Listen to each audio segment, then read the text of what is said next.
Hey everyone, it's Clint. Welcome to Sweetcast. Okay, so this story happened a little while ago that the Russian cultural minister basically said that comic books were for dummies.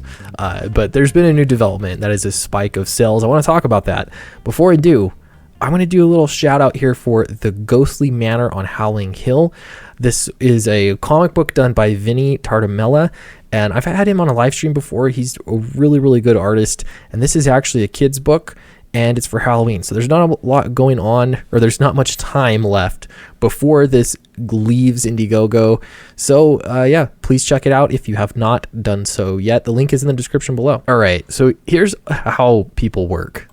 I shouldn't be the one that have to say this. You tell somebody that they can't do something or they shouldn't do something, or that they're bad people or stupid people for doing something, everybody's going to turn around and do that something, right? They're going to push back against you, and that's exactly what happened here. Now, this shouldn't surprise anybody, really, but this kind of thing happens all of the time, and it's conflict. Again, conflict drives people to act. This is the world that we live in right now. All right, so let's jump into the article. The Russian cultural minister dismissal of comic books for those who can't read well has sparked a backlash from fans, but also boosted sales of the genre, according to one publisher. One correction there, comic books are not a genre, they are a medium. Minister Vladimir Medinsky told an audience at the Moscow International Book Fair that comics are like chewing gum, it's not food. Comic books are aimed at children who are only learning to read, he added. I think it's pathetic for adults to read comic books. Ouch. Medinsky's comments angered hundreds of fans who had been expressing their outrage on social media using the hashtag #IamAmoron. Oh, I love that. I'm going to start using that. I am a moron with all my comic book stuff. I love that. And hashtag I read comics. That's not quite as good as I am a moron. We are not idiots, wrote a Chuck and Geek comic store on its Facebook page, while one fan on Twitter wrote on Twitter that he had been reading comics for almost 20 years, and I'm not planning on stopping anytime soon. No one will convince me otherwise. Why? Because comics have given me so much, taught me so much, shown me so many things, and I'm not so dumb as to give up all of this. All right, I'm going to give you a little story time here. Maybe this is a surprise, maybe not. I'll tell you, when I grew up, I was not a good reader. I really struggled with reading. I would be the kid that I stared at the pages on the book. I'm not sure what it was.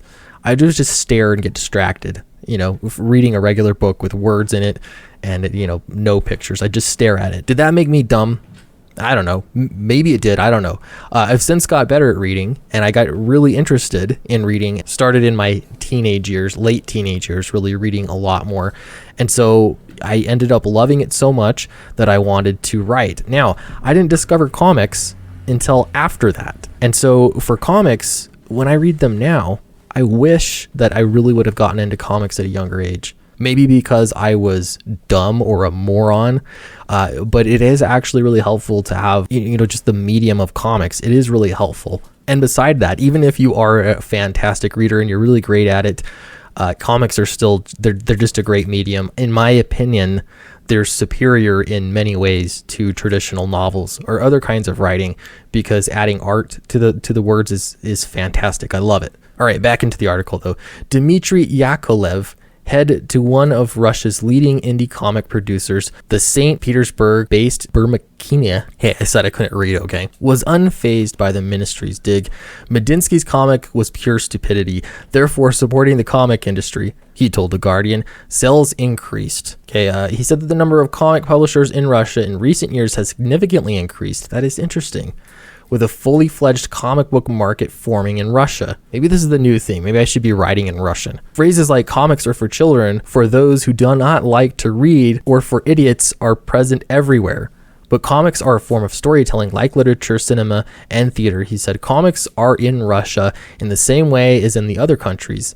The value of comics is their universal language. The language of drawing is understandable anywhere in the world. That is a really great point. You could actually read a comic, and I've done this before. What was that book called? I think it was called The Taste of Coulraine or something. I looked at this book that was written in French, and there really wasn't a whole lot of dialogue to it. So you could actually just, look through it, read through it, and understand the story that was going on, at least to a pretty large degree. You'd get the gist of it. Are movies for imbeciles because there's no reading whatsoever because you're just watching and listening? Why is it that there's such a stigma around comics? And I get this too. I remember I went to a bookstore once. I was with my wife and I wanted to pick up some trade paperbacks. I did so, and then we saw somebody we knew when we were heading to the checkout stand. I remember she was like, "What are you getting?" And she kind of looked and was like, "Oh, you're one of those." She said something to that effect. And I felt kind of embarrassed. Right now, I'm embarrassed even saying this because now comics are such a huge part of my life. But yeah, it was a little embarrassing because of the stigma. Makes me think that it would be better to just bring comics to work, and sit down. Have you ever done that before? Bring a book to work and just read it like you would anything else shamelessly. I'm definitely more proud about it and more happy with it than I was before. But again, it's just that stigma. So it's interesting seeing that same kind of stigmas in Russia, perhaps to a larger degree. I don't know. It's hard to say. I can't compare. Anybody in Russia, let me know what you think. Okay, this is another quote here from the same story. "The language of comics, by definition, contains more components than the written word alone. It asks the audience to read words, but also images in sequence and the space between the images," she said. Maus, a moving and innovative memoir about the Holocaust that spans multiple genres, utilizing word and image to communicate so powerfully, won the Pulitzer Prize in 1992. Of course, comics are literature. And frankly, I wish there were more comics that were... I don't know. It's this thing like prizes really don't mean that much, really. But on the other hand, if you're comparing comics to other kind of literature, there are a lot of really good comics that do deserve some recognition. And I would think that it would change some ideas. But at the same time, like they said here, Maus won the Pulitzer. It doesn't really matter. There's still a stigma that exists. Here we go. It's another quote. "Writing is just feeding information into the reader in deliberate sequence to get the desired response," he said. "Novelists do that within a sentence. Cartoonists do that same in dialogue and narration, as well as writing the order of the panels too. The only thing we can generally do is write similes and evocative descriptions of visuals because typically they are shown. But in general, comics are very much literature in their creation. I think that to question that is just to get confused by one's own genre bias." That is a really great point.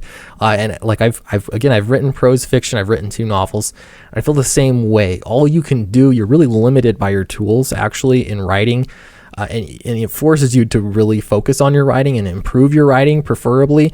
When you're doing that, though, you end up doing a lot of telling and just these little mechanics, like he said, he walked across the room, she said, she smirked, all these kinds of things. And that's something that really, really got to me as a writer. It drove me insane. It ended up being so much about blocking and making it, understandable about where your characters are standing in this really abstract kind of space that you have to build.